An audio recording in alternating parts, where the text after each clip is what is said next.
Здраво, речи чувам како да инсталирате Mouse Toggle за ваш Amazon Fire Stick.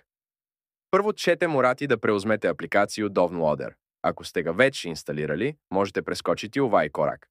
У супротном, преđите на претрагу на свом Fire Stick и укуцајте DovnLoader.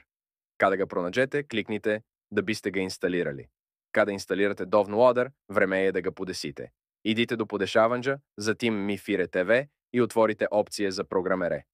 Идите на приближно, изберите Fire Stick и кликните на средње дугме на далжинском управлячу 7 пута. Видечете поруку коđа потврđuje да сте сада програмер. Вратите се назад и коначно теешхете видети опције за програмере.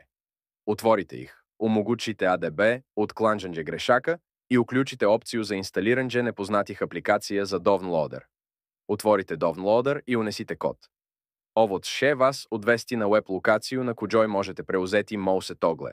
Померите се надоле док не видите дугме Mouse Toggle for Fire TV. Кликните на njega и инсталирајте га. Када се инсталација заврши, избришите инсталационо датотеку да бисте уштедели простор. Сада подесимо Mouse Toggle. Морачете да дозволите USB откланđање грешака и обезбедите да ја услуга мише омогучена. Препоручуjem да уклучите автоматско покретање при покретању уреđažа ради практичности. Да бисте активирали Mouse Toggle, два пут кликните на дугме за репродукцију паузу на далжинском управлячу. Хвала за гледање.